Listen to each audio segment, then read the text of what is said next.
All right, guys, my name is Faraz. I'm a PGY3. I'm going to be talking about conflict de-escalation in the emergency department, a little change of pace from PEM day.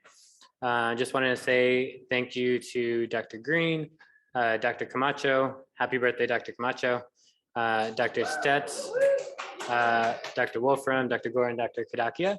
Dr. Kadakia actually did a great lecture on this last year, so I apologize for some of the repetition.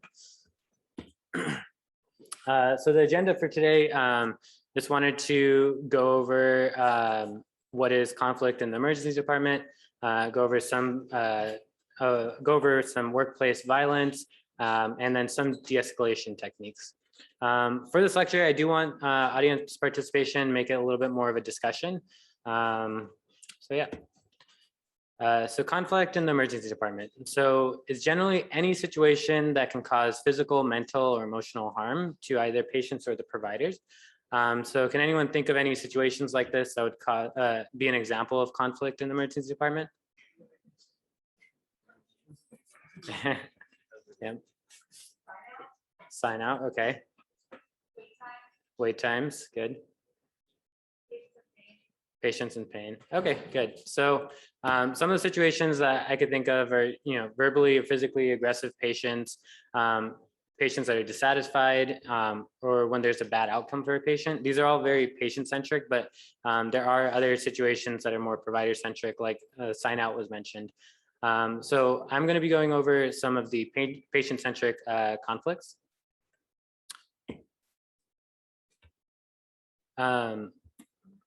Let's see. So how do these conflicts affect us?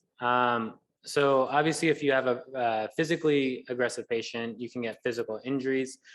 This can cause emotional strain, right? You go into work, your place of work, thinking that you're safe, but if you end up in a situation like this, it can cause emotional strain. You can feel fear. You can feel unsafe at work.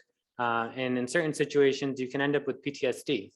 Oftentimes, if you've suffered from workplace violence or any other type of abuse at work, you become more hypervigilant at work. You begin to avoid certain types of patient demographics, maybe certain patient diagnoses. You might avoid the intoxicated patient because last time you were with an intoxicated patient, they actually hit you. Maybe you try to avoid the acutely psychotic patients because it could be triggering for you. Honestly, this type of stuff can prevent you from doing your work. So just talking a little bit about workplace violence. So in terms of the physically aggressive patient, the incidence of workplace violence in the emergency department, up to 66% of physicians have suffered from this and up to 90% of nurses. Our profession actually suffers from more workplace violence than police officers and prison guards. So just as a show of hands, how many of you have either personally or know someone who has gone through, suffered from workplace violence? Okay, so that's pretty much all of us at least know someone. Does anyone care to share an example of a situation? Maybe not to you, but to someone that you know? Sure. Actually, my mom, she was an emergency nurse. She had a psychotic patient in there, pulled it up downstate quiet room. She went in and was alarmed for the person, and he sort of got her cornered in the room and started to twist her forearm, skin around her forearm. We called it a rubber necessity. She didn't get her arm broken, hopefully, and other staff were doing something. But it was challenging for her to work with those patients and in that scenario for the Yeah, and imagine it's super tough after that, and it's probably really emotionally traumatizing, even the physical harm from that. I know for me, it didn't happen to me personally, but just like a couple shifts ago, you don't have to like go that far. There's two instances in one shift. One was a patient in 12 left, was very agitated. He didn't like the delay in his care. Ended up getting so frustrated that he actually punched a hole in the wall. So if you go to 12 left, you can see there's a hole there. And then there was another patient, the same shift, ended up coming in because he was agitated, maybe like intoxicated in the field. In the ambulance triage, he actually ended up biting a PCA. and breaking skin. And then what ended up happening to the patient was that he just was intoxicated, ended up metabolizing, and then left in the morning as if nothing happened. So why does this continue to happen? Oftentimes it's part of the culture. A lot of us feel like, oh, it's just part of the job, that it happens to everyone. So if it does happen to me, it's okay. But the truth is that it shouldn't be, right? You should go to work feeling safe. You shouldn't expect to be going through emotional or physical harm. Also, just underreporting. Just by a show of hands, how many of us know how to report an incident if it happens? All right, so just Dr. Willis. So I can confirm he did email it to us because I asked him specifically for it and he forwarded me the email. So, but oftentimes it is difficult. It gets lost in email because the time you'd look for the email is like after it happens to you. You don't generally like know of it ahead of time. And then even if you do know how to report it, it's often difficult. It takes time out of your shift, right? How many times are we in the pod? A lot's going on. You're focused on getting things done for your patient. How many of us are willing to then take an extra like 30 minutes or so, however long it takes to go find hospital police, fill out an incident report, and then go from there. And then even if you do report it, there's often a lack of response. So a lot of times the patients aren't held accountable. So for example, in that situation where the patient bit a PCA, I believe it was reported, but like I said, he just metabolized and walked out in the morning, and I'm not sure what else happened to him afterwards. Let's see. For anyone who has experienced workplace violence or knows someone, do you know of anyone that's been held accountable for their actions? Dr. Willis? Patient held accountable? Yeah. Okay. Yeah, and that reminds me of a story when I was an intern. It was with Dr. Sanusi, who was a fourth year at that time. We had a patient who came in through CCT. He was came in for a gunshot wound to his like lower extremity. He was medically stable, but very verbally abusive. He was spouting out racial slurs to all of us and all the staff, as well as other patients. He ended up getting to the point where he started spitting, and he ended up spitting on Dr. Sanusi. He actually ended up pressing charges, and this patient actually, I guess, had a track record of this and had a warrant out for his arrest. So it ended up that this patient actually got arrested. But that's honestly the only time I could think of someone being held accountable. Yes, Paul? Well, I guess my question is, as a public New York City hospital, are we less likely to red flag patients from not being able to enter the ER? Because if we're red flagging them, then like where do they go for their care? And the second thing is, if they are red flagged, can they still come for an emergency? I think as far as I know, in terms of EMTALA, I think in terms of emergencies, you can't deny anyone. But as far as red flagging, I'm not actually too sure. I don't know if any. I guess this came up recently. So on the hospital side, if there's enough time where a patient presents problems, that there's a way to flag the patient, but it requires some legal features that need to be done. So it's possible, but what it does, it requires a lot of incident reports or workplace violence reports to be completed.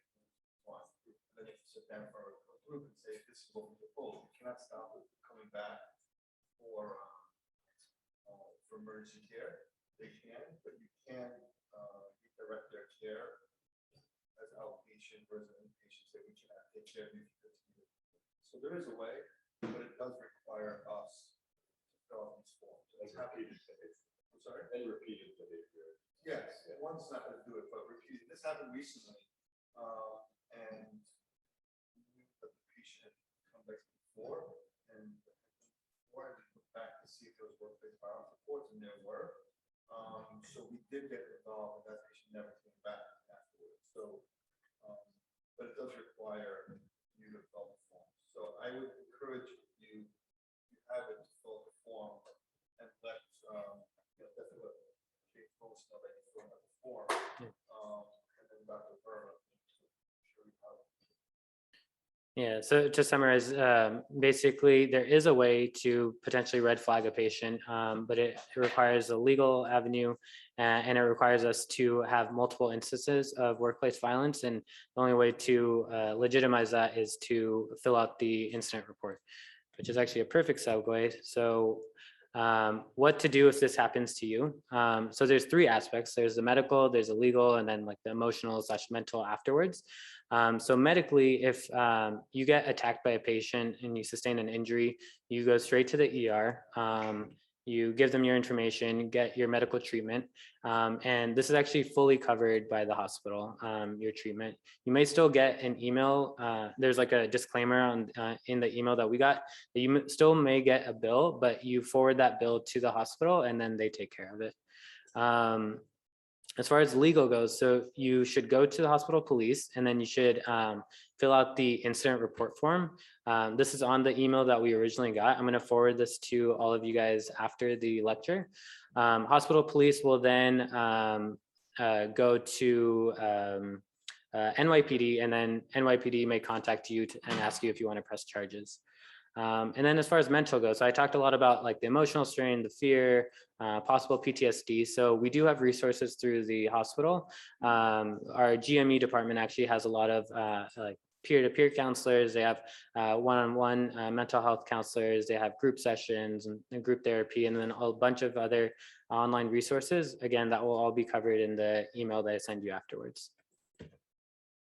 So de-escalation. So it's now to talk about how to address these agitated patients. Basically, it's a combination of strategies, techniques, and methods intended to reduce the patient who's agitated or aggressive. But you can also use this on a dissatisfied patient. So first, you have to identify who to de-escalate. So not all patients are receptive to de-escalation techniques. So you got to rule out other causes of agitation. So that could be psychosis, intoxication, delirium, or other medical causes of altered mental status. De-escalation may not work, but you can still try in these situations. Once you rule those out, you want to identify agitated patients. So what you need to recognize is that agitation is a behavioral syndrome.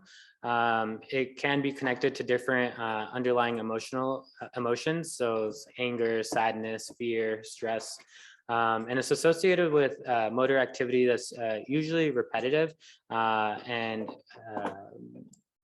non-goal oriented. And it may include behaviors such as foot tapping, hand wringing, hair pulling. So the idea behind this is that agitation exists as a continuum. So you can go from mild anxiety to high anxiety to agitation to aggression. And the goal for you is to identify these patients early on in the spectrum, because the later it goes, the harder it is to de-escalate them. And once they get to full-on aggression, it's even more difficult. And at that time, you may need to use chemical or physical restraints. As far as this spectrum goes, it's not necessary that if someone's mildly anxious, they're going to full on progress to becoming aggressive, but it is something to be aware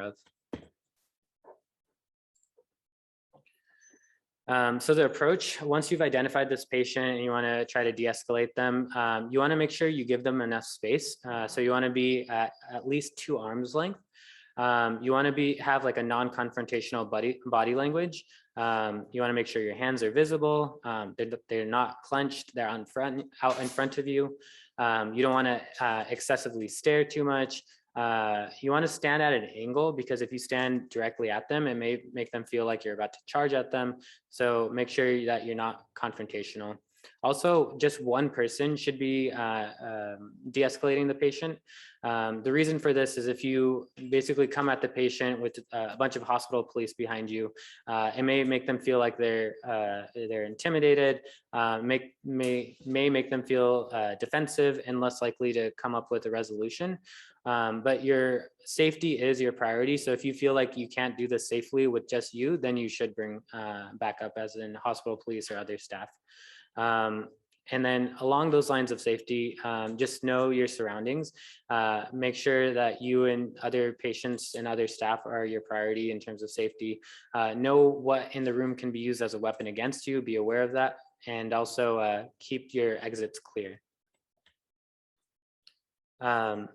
So in terms of verbal de-escalation, so as I said before, these agitated patients, they have difficulty processing complex thoughts. So you want to use verbal communication techniques that are clear and calm and concise to make it easier for them to understand. You also want to provide reassurance that you're there to help the patient, that they're safe. You want what you believe is medically best for them. But then you also want to reassure them that they have autonomy in making their own decisions. Like I said before, you want to use non-confrontational language. You definitely don't want to make threats towards the patient. And then repetition is important as well. Like I said, because of the difficulty processing complex thoughts, you may need to say your point multiple times for them to understand it. Along those lines, you want to use medical terms, abbreviations, things that they may not understand. You want to be respectful of their patient, and you want to be supportive of them as well. Try to understand what they're going through, and then validate them and address their problems. Make sure you're addressing whatever they're expressing as their concerns, and make sure you're actively listening. A lot of times patients get angry because they feel like you're not listening to what they're saying. You can kind of summarize what they say by the end by saying, let me see if I understand you correctly, and then briefly summarizing what they just said.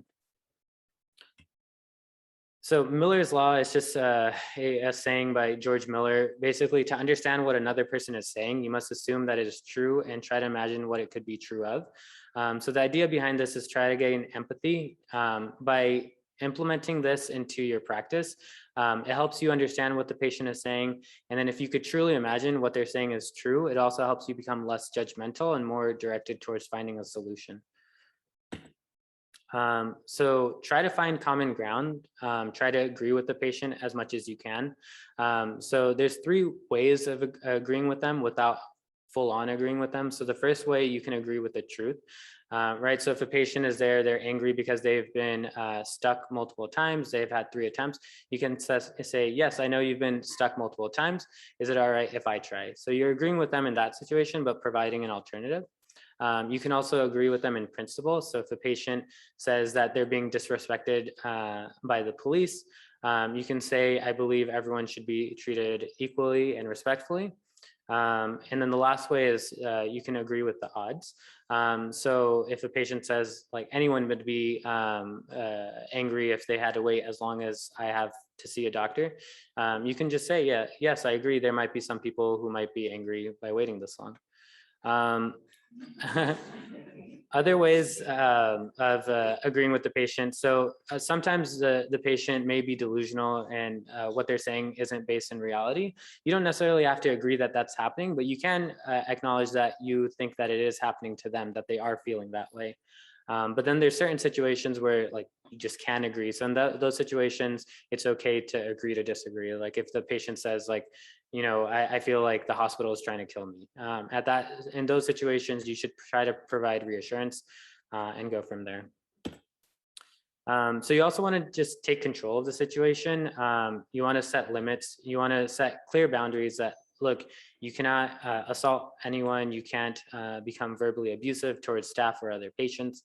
And this should be presented in a matter-of-fact way, saying that, you know, if this happens, we may need to call police and you will be arrested and prosecuted. But you shouldn't try to make this as a threat, more that this will happen. Set environmental controls. So a lot of times when patients are agitated, outside stimuli can make them even more agitated. So try to minimize lighting, try to minimize noise and loud conversations. If that's difficult in where they are, try to move them to another place that's more quiet. And then take care of the agitators. So if they're next to another patient that's agitating them, or some of our staff member that's agitating them, try to move them to either another room, move the other patient away, or try to have another staff member take care of that patient. And then offer choices. That's one way of empowering the patient.